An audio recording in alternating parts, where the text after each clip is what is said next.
This is the visitors' moorings. As you can see, for the time of year, quite busy actually.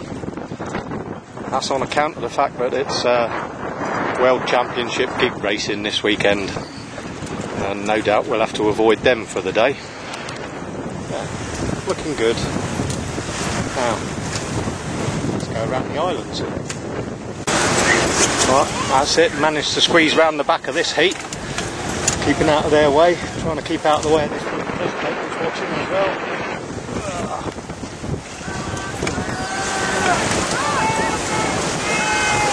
Ah, there we go. Right, cut across in front of the next one now if we can. Here's the entrance to Tresco Channel. There's a few yachts already scurrying up there by the looks of things.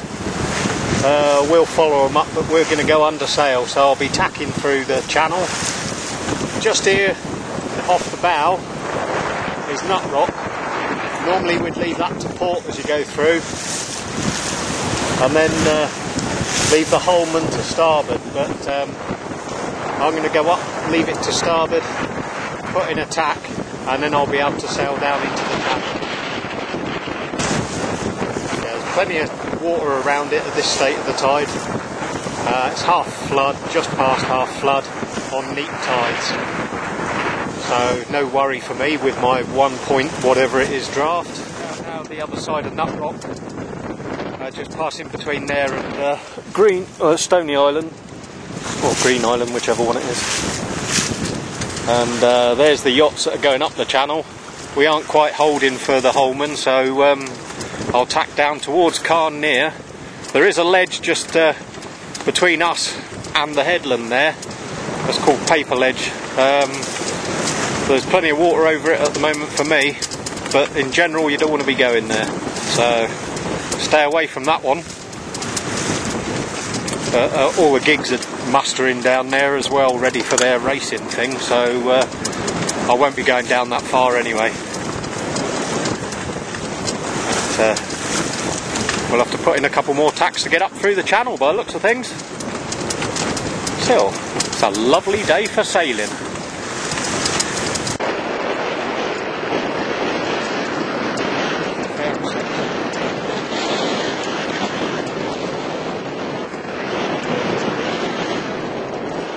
Right, just under here, if you can see the changing colour in the water, is where the ledge is.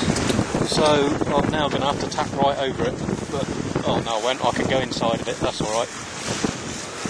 Should have tacked a bit earlier, there's gigs all over the place. There's the Holman, just off the bow there. We'll leave it to starboard. You can actually get up through this gap here, between the Long Crow and the Holman, when there's enough rise of tide. You'll see plenty of local boats doing it. But beware, there are a few rocks on either side of that, so it's not generally the recommended way.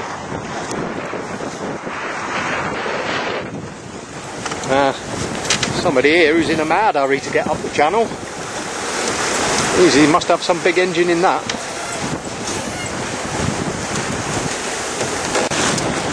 Right, we're in the channel now. There's that other yacht he's motoring up. Blue Ensign, no less.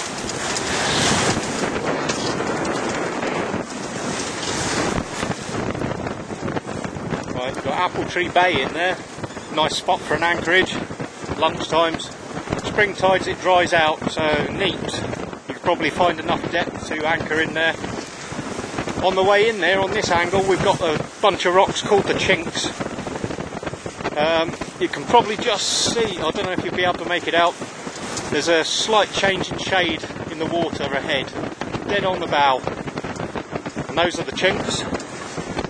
And to avoid them, you line up Merrick Island with Hangman's Island. Leave Rag's Ledge there to port, obviously, as we're going up this way. Now, the yacht furthest up is dead between the two marks. So you can see Merrick Island, he's just passing now, and Hangman Island is just starting to line up with it. So that's what we want to aim for, to miss the Chinks, and that will take us up the channel, straight over the flats as well at this state of tide. So we don't need to skirt round them like all those other yachts have done. Nice corner to anchor in is just up this end, and it keeps you out of the way if the helicopter's flying in and out over the bay. They don't like masts sticking up apparently, so don't anchor in the middle. Stick to one end or the other. This end is probably better, depending on the weather of course. So we're just going to cut straight across the flats today. Slowly but surely beating our way up the channel. Over the other side there you've got Samson. You've got Puffin Island just in front of it here.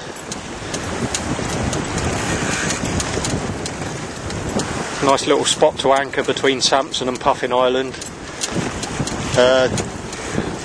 Pick your tide and you should be able to anchor in good deep water even on a spring tide.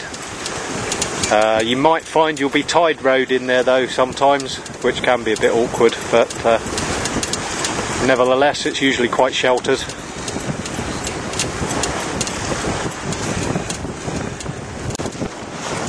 Just ahead there we got Green Bay. You can see a few yachts anchored in there already. It's not a bad spot to anchor, but it does dry out on spring. So you need to be able to take the bottom or bring some legs with you. Unless of course you're a catamaran.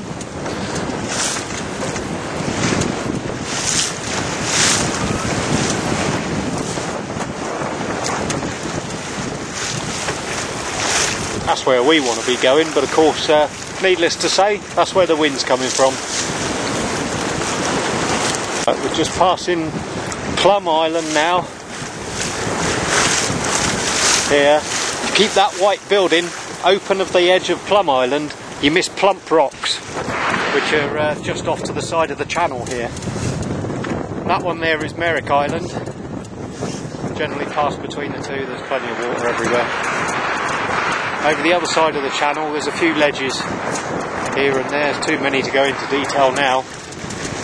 So once you come through here, just head straight up towards the moorings there if that's where you're going. Those are administered by the Tresco Harbour Authority, with Henry as the harbour master. Friendly bloke, but he will take your money. Even if you anchor in this area as well, he'll still be after you for a bit of money. Unless of course you anchor over the other side, out of his area. But you have to be sure you're out of his area.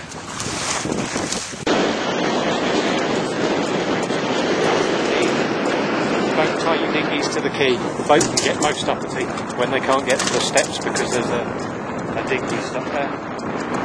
But plenty of room on the beach. Haul your dinghy up and leave it there. Those are the moorings just over there. Not a bad spot, but you will be tide rowed as well sometimes against the wind. Still beating our way up Tresco Channel, just coming up towards Cromwell's Castle now. I'm trying to decide whether to go round the top and circumnavigate the island. I think it might be an idea for today.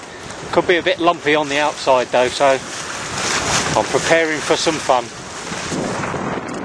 There we go, getting up towards the top of the channel now. It's Cromwell's Castle. That's nice for a little wander around for a bit of culture. Lovely view from the top. Take the kids up to scare them on the stairs. That's what I usually do.